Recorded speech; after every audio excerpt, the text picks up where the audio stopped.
or my daughter, or my 10-day-old son. How I believe that marriage is challenging but beautiful.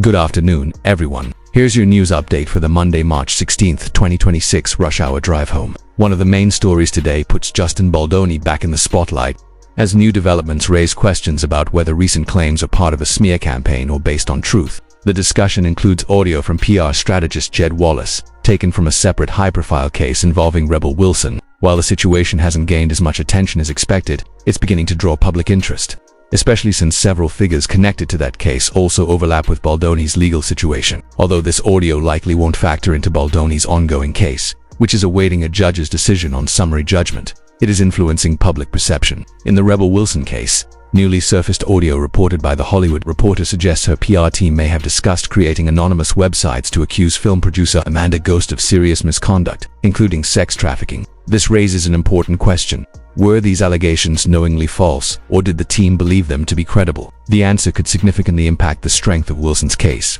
Meanwhile, connections between PR firms and anonymous online attacks are coming into focus, adding another layer to the controversy. Alongside this, there are other notable headlines. The Pope is calling for a ceasefire while also urging the public to maintain trust in journalism and news reporting. In U.S. political media, Megyn Kelly and Marjorie Taylor Greene have sparked controversy with personal attacks against Mark Levin, adding to the day's mix of heated commentary. Overall, today's news cycle blends legal drama, media influence, and political tension. With several stories still developing and likely to unfold further in the coming days, the conversation essentially revolves around the idea that if someone is going to make serious allegations, they cannot rely on vague insults or surface-level criticism. They need to anchor those claims in something substantial, specific, and ideally supported by evidence. In this situation, the discussion suggests framing Amanda Ghost as a kind of intermediary figure involved in illicit dealings with powerful individuals, drawing comparisons to well-known past cases to make the accusation feel more impactful and believable. The underlying strategy appears to be that accusations gain traction not just from being shocking, but from being connected to recognizable patterns or narratives that people already understand. However,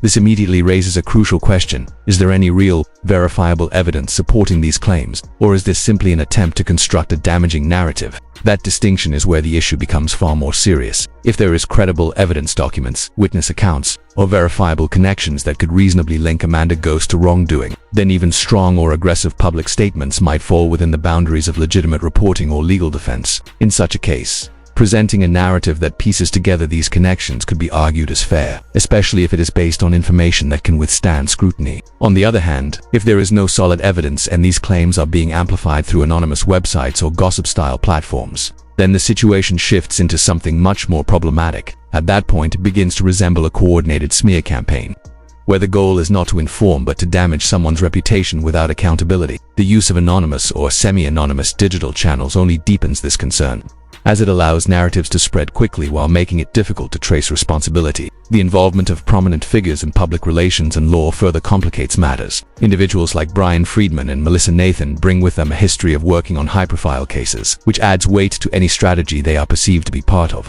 Their connections to multiple overlapping legal disputes create an environment where it becomes difficult to separate independent actions from potentially coordinated efforts. Reports indicating discussions about launching targeted digital campaigns suggest that influencing public perception may be an intentional part of the broader legal and media strategy. At the same time, legal representatives on opposing sides are firmly rejecting these implications, pointing instead to evidence they claim supports their own positions. This back and forth highlights how, in high-stakes disputes, narratives are often shaped simultaneously in the courtroom and in the court of public opinion. Another important layer to consider is how media outlets present these developments. The use of cautious or suggestive language phrases like bolsters the appearance can subtly shape how audiences interpret a story without making definitive claims. This kind of wording allows journalists to report on emerging information while protecting themselves legally, but it also means that readers are left to fill in gaps and draw their own conclusions. As a result, coverage can sometimes blur the line between confirmed facts and implied possibilities,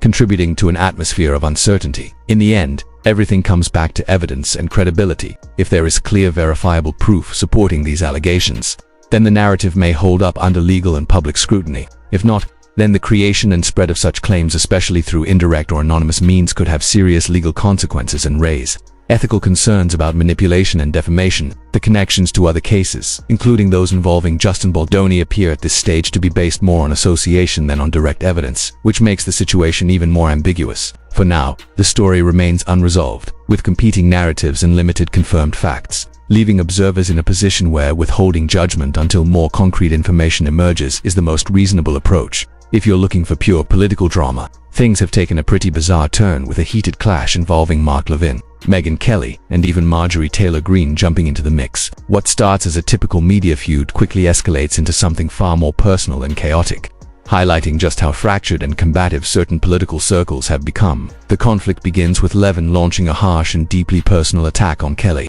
criticizing her character and dismissing her as unhinged and toxic. While political disagreements and media rivalries are nothing new, the tone here goes well beyond policy or ideology and into outright character attacks. Kelly, however, doesn't hold back in her response. Instead of de-escalating, she fires back with an equally personal insult, mocking Levin in a way that instantly grabs attention and fuels the controversy even further. What could have remained a standard war of words suddenly turns into a spectacle, drawing in audiences not for substance, but for shock value. As the situation intensifies, Marjorie Taylor Greene adds fuel to the fire by openly supporting Kelly's insult, signaling how quickly these disputes can turn into team-based rather than calming tensions. Her involvement amplifies the hostility and makes the conflict feel more like a public brawl than a disagreement among political allies. This kind of escalation reflects a broader pattern where internal divisions within political movements play out very publicly, often overshadowing more substantive issues.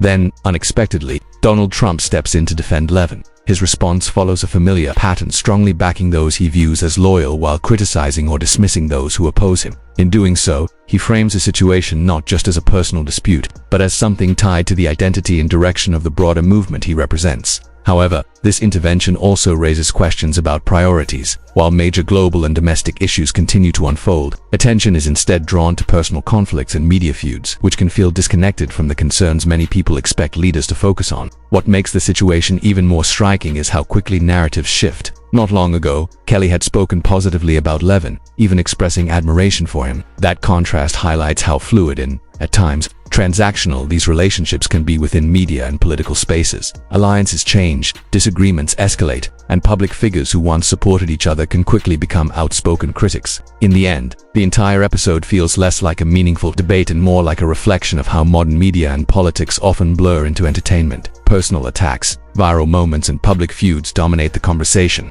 while deeper, more substantive discussions take a back seat. It's dramatic, attention-grabbing, and undeniably miscibled. It also raises the question of what gets lost when discourse is driven more by conflict than by ideas. Ryle gets emotional, the baby would just start screaming. And so we rolled for over an hour. The moment ends up highlighting just how quickly opinions can shift in these media circles. Not long ago, Megyn Kelly was openly praising Mark Levin, even echoing the idea that he's the great one and someone whose voice she respected and followed closely. Fast forward to now, and that admiration has clearly taken a sharp turn. The contrast is hard to ignore. It's the same figure, the same platform, but a completely different tone. It shows how alliances in media and politics can flip almost overnight, especially once personal conflicts enter the picture. From there, the focus shifts to Marjorie Taylor Greene, who tries to reframe her own position in relation to Donald Trump rather than presenting herself as someone who broke ranks. She argues that it was Trump who turned on her, particularly over disagreements tied to high-profile issues. She emphasizes that her stance came from supporting victims and standing by certain principles, while also making it clear that she no longer agrees with the direction Trump has taken on broader national decisions. Her argument then moves into a more strategic critique, questioning why any president would head into midterm elections while escalating a major conflict. The point she raises is less about personalities and more about political timing, suggesting that such a move could carry serious consequences for both public opinion and election outcomes. Whether or not one agrees with her, it reflects a growing concern among some voices that major policy decisions are being made without clear regard for their ripple effects on everyday people. That concern ties directly into economic pressures. Rising fuel costs, particularly diesel, don't just affect transportation, they impact the price of nearly everything, from groceries to shipping to basic goods. When those costs go up, businesses pass them along to consumers, creating a chain reaction that touches nearly every household. It's a practical example of how large-scale decisions can filter down into everyday life in ways that people immediately feel. Meanwhile, Trump continues to project confidence on the global stage, claiming strong support from other countries. But the reality appears more complicated, with mixed or unclear responses from international partners. Some nations hesitate, others remain non-committal, and a few openly reject involvement. This gap between rhetoric and response raises questions about how much alignment actually exists behind the scenes. What stands out most in all of this is the tone both in domestic politics and international messaging. There's a sense of frustration, shifting loyalties, and competing narratives, with each side presenting a different version of events. At the same time, the broader implications, economic strain, global tensions, and political division continue to build in the background. In the end, the situation feels like a mix of personal drama and serious policy debate, where the lines between the two are increasingly blurred. Relationships that once seemed solid are now strained. Messaging is inconsistent, and the overall direction remains uncertain, leaving many people trying to make sense of where things are actually headed. The broader point being made is that when a country moves into a conflict that others don't see as justified, it shouldn't be surprising when allies hesitate or refuse to get involved. There's a sense that this situation feels familiar when a war lacks clear support or consensus. Even longtime partners start to distance themselves. The analogy used is almost social. If you throw a party no one believes in, people simply won't show up. And that's what this moment appears to reflect an administration expecting. Backing that isn't materializing in the way it anticipated. At the same time, there's a growing divide between what's being claimed publicly and what's being observed. Donald Trump has suggested that images of large crowds in Iran protesting and expressing support for their leadership were fabricated using AI, essentially asking people to doubt what they're seeing. However, reporting from outlets like the New York Times and other sources pushes back on that claim, stating that the images are authentic and verified by journalists on the ground. This creates a deeper tension around trust, who people believe, what counts as credible evidence, and how easily competing narratives can take hold during times of conflict. There's also the reality that war shapes perception on both sides. Actions taken during conflict can quickly become powerful symbols, influencing how populations respond and what narratives take root. Civilian harm, in particular, often fuels anger and long-term resentment, making it easier for opposing governments or groups to rally support. Once that cycle begins, it becomes much harder to control the messaging or de-escalate tensions, because each side is reinforcing its own version of events. Amid all of this, Pope Francis offers a contrasting perspective, emphasizing the responsibility of journalists to verify information and avoid becoming tools of propaganda. His call highlights the importance of focusing on the human cost of war, encouraging coverage that centers on real people and real consequences rather than political narratives alone. It's a reminder that beyond strategy and rhetoric, conflict always has tangible impacts on civilians, which can sometimes get lost in the noise of competing claims. Meanwhile, political messaging within the US continues to frame the situation as a broader global threat, with officials arguing that other countries should contribute more because they benefit from American military actions. Critics, however, question that logic, pointing out that international partners often assess these situations based on their own intelligence and interests, not just alliance expectations. This disconnect further explains why responses from other nations appear cautious or non-committal rather than enthusiastic. Overall, the situation reflects a mix of geopolitical tension, conflicting narratives, and domestic political debate. There's a clear struggle over how events are being interpreted and presented, with different voices offering sharply different versions of reality. In that environment, uncertainty grows, and people are left trying to sort through what's exaggerated and what might be shaped by political agendas.